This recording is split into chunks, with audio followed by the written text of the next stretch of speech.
बिस्मिल्लाहिर्रहमानिर्रहीम। आज हम Oxford think new syllabus mathematics 8 edition उसकी बुक 2 जिसको D2 भी कहते हैं स्टार्ट करने जा रहे हैं। आज का लेक्चर शुरू करने से पहले आपसे गुजारिश है कि इस वीडियो को लाइक करें और मेरे चैनल को सब्सक्राइब करें ताकि हर आने वाला लेक्चर आप तक पहुंच सके। आज का lecture chapter number 7 direct and inverse proportion से है। आज का हमारा टॉपिक है other forms of direct proportion. अच्छा, इससे पिछला जो सेक्शन था उसके अंदर हम जो डायरेक्ट प्रोपोर्शन जो है उसको स्टडी किया था। तो शुरू करने से पहले हम थोड़ा सा रिव्यू कर लेते हैं कि डायरेक्ट प्रोपोर्शन क्या है, ताकि आज का लेक्चर जो है इसकी अंडरस्टैंडिंग जो है वो बेहतर तरीके से हो सके। अच्छा, डायरेक्ट प्रोपोर्शन में क्या होता है कि दो वैल्यू जब आपस में डायरेक्टली प्रोपोर्शनल होती हैं तो एक वैल्यू के चेंज होने से दूसरी वैल्यू जो है वो चेंज हो जाती है। चेंज किस तरह होती है? डायरेक्टली प्रोपोर्शनल, यानी अगर एक वैल्यू जो है डबल होती है तो दूसरी वैल्यू क्या होती है? वो भी डबल हो जाती है। एक वैल्यू ट्रिपल होती है तो दूसरी भी ऑटोमेटिकली ट्रिपल हो जाती है। और अगर एक वैल्यू जो है वो कम होती है, उसकी वैल्यू कम होती है तो दूसरी वैल्यू को भी कम होती है, तो इसको हम कहते हैं कि ये डायरेक्टली प्रोपोर्शनल है। दूसरा जो है उसके अंदर हमने देखा था कि जब दो क्वांटिटीज आपस में डायरेक्टली प्रोपोर्शनल हो तो उनकी rate of change of one quantity with respect to the other quantity जो है वो हमेशा कांस्टेंट रहती है। तीसरा हमने देखा कि डायरेक्टली प्रोपोर्शनल के अंदर जो है ये दोनों क्वांटिटीज के दरमियान लीनियर रिलेशनशिप जो होता है। लीनियर का मतलब ये है कि उन दोनों के दरमियान जो है ग्राफ अगर हम ड्रा करते हैं तो ग्राफ जो है वो एक स्ट्रेट लाइन आता है और दूसरा वो ग्राफ जो है वो ओरिजिन से पास करता है। और अगर हम k की वैल्यू की बात करें यानी कांस्टेंट ऑफ प्रोपोर्शनैलिटी, तो उस सूरत में अगर तो k की वैल्यू 0 हो तो हमेशा स्लोप जो है वो अपवर्ड होता है, और k की वैल्यू लेस देन 0 हो तो उसका स्लोप जो है हमेशा जो है वो डाउनवर्ड होता है। अच्छा, और आखिरी बात हमने ये देखी थी कि ये जो रिलेशनशिप है ना x और y के दरमियान में, ये सिमेट्रिक होता है। In some cases, two quantities x and y may not be in direct proportion, but it may so happen that x की पावर m and y की power n, where m and n are rational number। यानी अगर x और y जो है वो जरूरी नहीं है कि वो डायरेक्टली प्रोपोर्शनल हो। हाँ, अगर उनको पावर्स की फॉर्म में यानी m और n कोई भी हमारे रैशनल नंबर हो तो उस सूरत में क्या होंगे? वो आपस में डायरेक्टली प्रोपोर्शनल होंगे। अच्छा, एक एग्जांपल से जो है वो इसको जो है वो समझाने की कोशिश कर रहा है कि हमारे पास एक रिलेशन है y is equal to 3x square. अच्छा, ये एक फंक्शन है, ये क्वाड्रेटिक फंक्शन है। अच्छा, यहाँ वो क्या, सबसे पहले वो जो है x और y के दरमियान जो है वो एक ग्राफ ड्रा करता है। अच्छा, अब x की मुख्तलिफ वैल्यूज पुट की। अब टेबल के अंदर जो है उसने x की वैल्यू 1 पुट की, तो 1 पुट की तो उसके अगेंस्ट y की वैल्यू आपके पास 3 आ जाती है, तो आपके पास 1.13 आ गया। इसी तरह x की वैल्यू 2 पुट की और y की वैल्यू 12 आ जाती है। इसी तरह 3 और 27 और 4 और 48 है। अच्छा, ये चार वैल्यू जो है उसने ली हैं। अब x और y के दरमियान जब वो ग्राफ ड्रा करता है तो ग्राफ जो है वो आपका जो है वो एक स्ट्रेट लाइन नहीं आती बल्कि एक कर्व आ जाती है। तो इसका मतलब ये हुआ कि आपका y और x के दरमियान जो है वो डायरेक्टली प्रोपोर्शन नहीं है। ठीक है। दूसरी सूरत कि जब भी कोई क्वाड्रेटिक इक्वेशन होती है तो क्वाड्रेटिक इक्वेशन के अंदर जो है वो आपका ग्राफ जो है वो स्ट्रेट लाइन नहीं आता बल्कि क्या होता है, वो एक कर्व की फॉर्म में आता है। ये भी जो है चैप्टर नंबर 4 के अंदर तफसीर से जो है वो बयान किया गया। तीसरा, हम इस बात से भी अंदाजा लगा सकते हैं कि हमने देखा है कि when two quantities are proportional, यानी डायरेक्ट प्रोपोर्शनल में जब हम बात करते हैं कि when two quantities are proportional to each other the rate of change of one quantity with respect to the other quantity जो है, यानी y और x हमने देखा था वो कांस्टेंट आता है। अब यहाँ देखें y और x, जब हमने x और y के दरमियान में देखा तो हमारे पास यहाँ वैल्यू क्या 3 आ रही है, यहाँ 12 को 2 पे डिवाइड करते तो 6 आ रहा है। इसी तरह 27 को 3 पे डिवाइड किया तो 9 आ गया, और 48 को 4 पे डिवाइड किया तो आपके पास 12 आ। यानी आपके k की वैल्यू जो है वो भी कांस्टेंट नहीं आ रही। तो हमने तीन मुख्तलिफ तरीकों से देखा, ग्राफ ड्रा करके देखा, उसमें भी आपका जो है वो स्ट्रेट लाइन नहीं आ रहा। यानी हमने देखा कि क्वाड्रेटिक फंक्शन में भी हम जब किसी भी इक्वेशन का ग्राफ लेते हैं तो वो हमेशा जो है वो एक कर्व की फॉर्म में आता है। और तीसरा, हमने k की वैल्यू देखी, यहाँ से भी हमें पता चला कि y और x के दरमियान जो है वो आपका डायरेक्ट प्रोपोर्शन नहीं है। हम जो है y और x स्क्वेयर के दरमियान जो है वो रिलेशन को देखते हैं कि इसमें हमारे पास क्या सूरत हाल आती है। तो ये दूसरा टेबल जो है यहाँ वो बता रहा है कि हमने ग्राफ किसके दरमियान ड्रा करना है, y और x स्क्वेयर के, क्योंकि फंक्शन हमारे पास वही है, y is equal to 3x square. तो अब हम ग्राफ जो है ड्रा कर रहे हैं y और x स्क्वायर के दरमियान में। अब इस टेबल के अंदर सबसे पहले वो 1 2 3 4 x की वैल्यूज पुट कर रहा है। जब x की ये वैल्यूज है तो जब हम x स्क्वायर लेंगे तो 1 का स्क्वायर जो 1 2 का 4 3 का 9 और 4 का 16 आ गया। तो ये एक हमारे पास वैल्यू जो है वो अलॉन्ग x एक्सिस जो है वो x स्क्वायर आ गया। अच्छा, इसके अगेंस्ट जब हम वैल्यूज पुट करते हैं तो आपके पास y की वैल्यू जो आ रही है 3 12 27 और 49। अच्छा, अब हमने एक्स स्क्वायर और वाई के दरमियान में ग्राफ ड्रा किया। एक्स स्क्वायर को अलॉन्ग एक्सिस और वाई को अलॉन्ग वाई एक्सिस लिया और ग्राफ ड्रा किया तो हमारे पास ये पॉइंट्स आ गए हैं। एक ये पॉइंट्स आ रहा है, ठीक है, दूसरा ये पॉइंट्स है और तीसरा ये पॉइंट्स है। अगर हम इन पॉइंट्स को आपस में लाइन को ऐसे ड्रा करें, ठीक है, तो अब देखें यहाँ एक बात तो यह है कि आपके पास ये एक स्ट्रेट लाइन आ रही है और ये ग्राफ जो है वो ओरिजिन से पास हो रहा है, ठीक है। तो इसका मतलब ये डायरेक्टली प्रोपोर्शन है। तीसरा हम इसका रेट ऑफ चेंज जो है वो प्रोपोर्शनैलिटी चेक करें, y divided by x square, तो आपके पास वैल्यू 3 आ रही है। 12 को 4 पे डिवाइड किया तो 3, इसी तरह 27 को 9 पे, तो लास्ट जो है 48 को 16 पे किया। तो इसका मतलब रेट ऑफ चेंज ऑफ जो है one quantity to the other quantity जो है वो भी कांस्टेंट वैल्यू आ गई है। तो यहाँ हमारे पास ये दोनों जो टेबल थे, पहले वाला टेबल और ये टेबल, यहाँ से हमारे पास एक कंक्लूजन क्या क्या निकलता है कि कोई भी function y is equal 3x square हो, यानी इस तरह का फंक्शन हो जो क्वाड्रेटिक फंक्शन हो, तो उसमें y is not directly proportional to x, यानी y x के डायरेक्टली प्रोपोर्शनल नहीं है। क्यों नहीं है? क्योंकि y और x यहाँ जो है वो आपकी वैल्यू जो है वो कांस्टेंट नहीं आई थी, बल्कि मुख्तलिफ वैल्यूज आई थी। लेकिन वही ग्राफ जब हम y और x स्क्वायर के दरमियान लेते हैं तो उस सूरत में क्या होता है कि आपका जो rate of change of one quantity to other जो है वो एक तो वो फिक्स रहता है, वो कांस्टेंट आता है 3 आता है, और उसका ग्राफ भी हमने देखा वो एक स्ट्रेट लाइन आती है। अब इसी चीज की जो है कुछ एग्जांपल हम आगे देखते हैं। वर्क एग्जांपल 5 के अंदर, identify variables which are directly proportional to each other. For each of the following equation state the two variable which are directly proportional to each other and explain your answer. अब देखें ये वही function y is equal to 5x cube.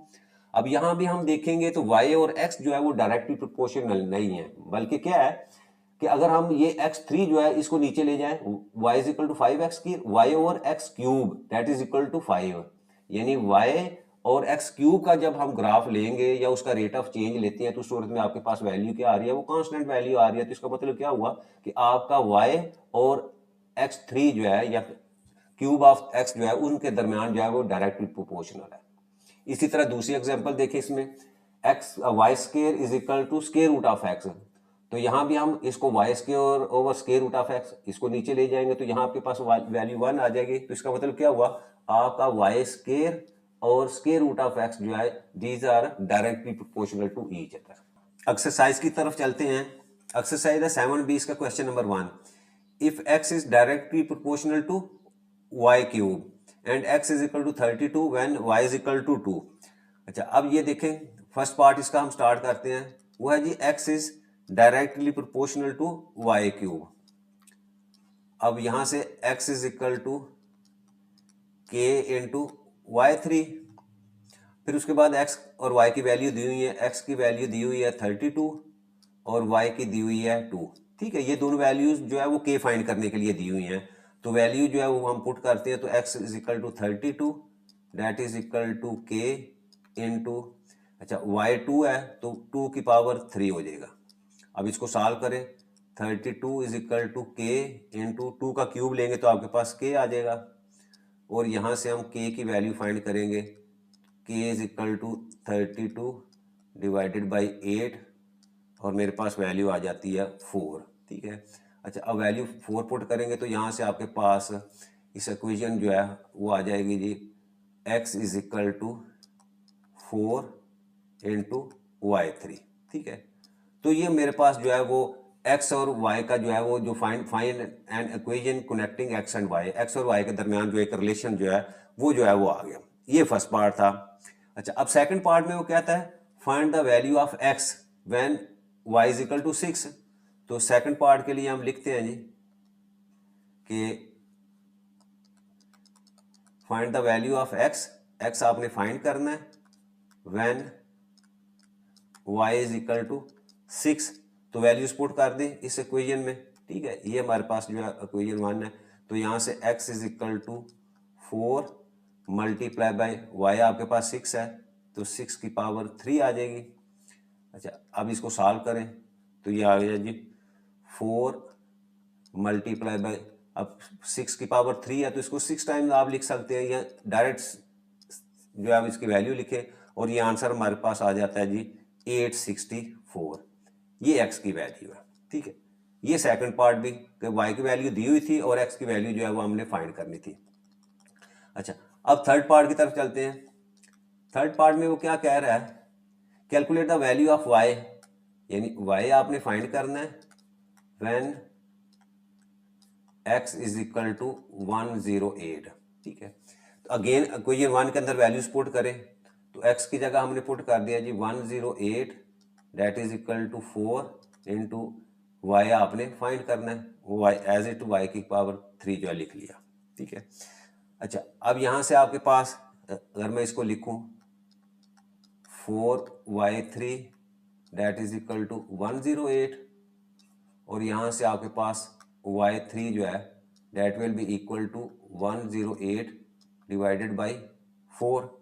अब 4 पे divide करेंगे तो आपके पास 4 1 ज़ा 4, 4 2 ज़ा 8 और 28 और ये 7 पे 7 4 ज़ा 28, तो यहाँ से y की पावर हमारे पास 3 जो है वो 27 के इक्वल आ गई। ठीक है, अब यहाँ से हमने y लेना है, तो y लेने के लिए क्या करेंगे, दोनों तरफ क्यूब लेंगे हम, taking cube on both sides, क्योंकि आपका क्यूब और क्यूब रूट जो है वो इन्वर्स प्रोसेस है। जब भी आपके पास क्यूब हो तो आपने उसको रिमूव करना तो आपने क्यूब रूट लेना पड़ता है, और इसी तरह क्यूब रूट हो तो उसका क्यूब लेना पड़ता है। जैसे आपका स्क्वायर और स्क्वायर रूट जो है दोनों इन्वर्स प्रोसेस है, तो यहाँ मैं जो है वो इसका क्यूब रूट लेता हूँ। ठीक है, ये क्यूब रूट हमने फाइंड करना था, taking cube root on both side, और इस साइड पे भी आप जो है वो 27 का क्यूब रूट लें। ठीक है, अच्छा अब यहाँ से ये क्यूब और क्यूब रूट आपस में कैंसिल हो जाएंगे, y इज इक्वल टू, अब 27 जो है 27 को मैं इस 3 की पावर 3 लिख सकता हूँ। ठीक है, तो यहाँ भी आपका क्यूब और क्यूब रूट आपस में कैंसिल, तो आपके पास y की वैल्यू जो है वो 3 आ जाएगी।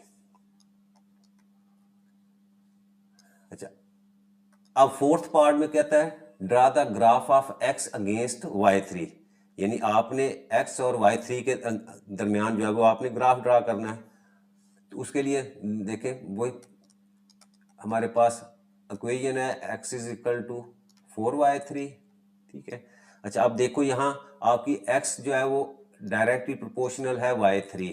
ठीक है, तो इसका मतलब क्या हुआ कि आपका x और y3 के दरमियान जो है वो ग्राफ क्या है, यहाँ लिख देता हूँ, then graph of x against y3 is a straight line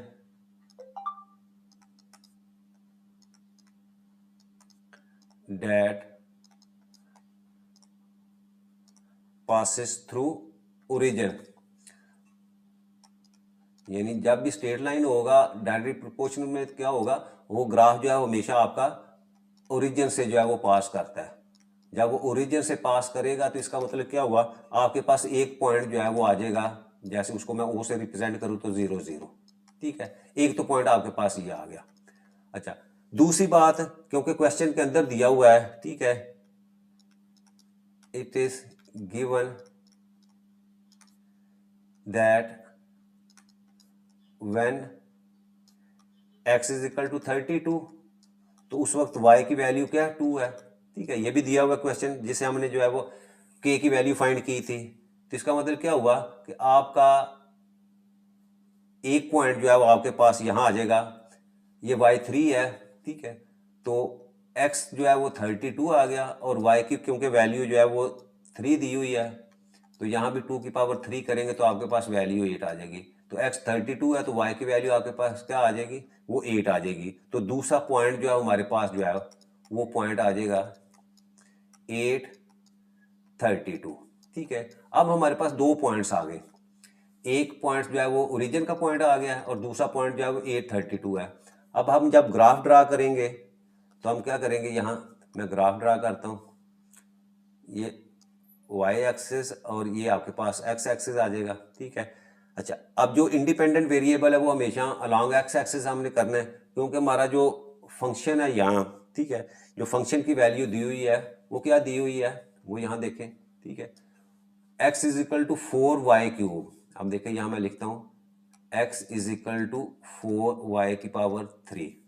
अच्छा, इसमें आपके पास जो ये जो y है, ये y आपका इंडिपेंडेंट वेरिएबल है और x आपका डिपेंडेंट वेरिएबल है, तो इसका मतलब इंडिपेंडेंट वेरिएबल जो है उसको हम इस साइड पे लिखेंगे y3 और इस साइड के ऊपर आपके पास जो है वो x की वैल्यू आ जाएगी। अच्छा, फर्स्ट पॉइंट जो अब आपके पास 0 0 है, 0 0 का मतलब ये आपका 0 0 पॉइंट आ गया, ठीक है, ये एक पॉइंट आ गया। अच्छा, सेकंड पॉइंट हमारा क्या है, 8 और 32। अगर इसको मैं स्केल के मुताबिक इसको मैं 2 2 के ऊपर रखूं तो ये 4 और उसके बाद ये 6 हो जाएगा और इसी तरह ये 8 पॉइंट्स, ठीक है। ये स्केल के मुताबिक मैं 2 2 का जो है वो डिफरेंस ले लिया। अच्छा, इसी तरह अगर वाई की तरफ जाऊं तो मैं यहाँ 10 10 का अगर मैं ले लूँ तो सपोज ये आपके पास 10 आ जाएगा, 10 के बाद ये 20, उसके बाद 30 और ये आपके पास 40 आ जाता है।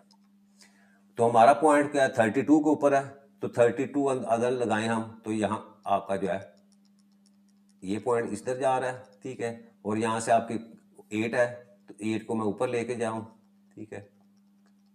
तो इसका मतलब क्या हुआ, ये जो पॉइंट आपका है ये आपका 8 और 32 है, 8 32।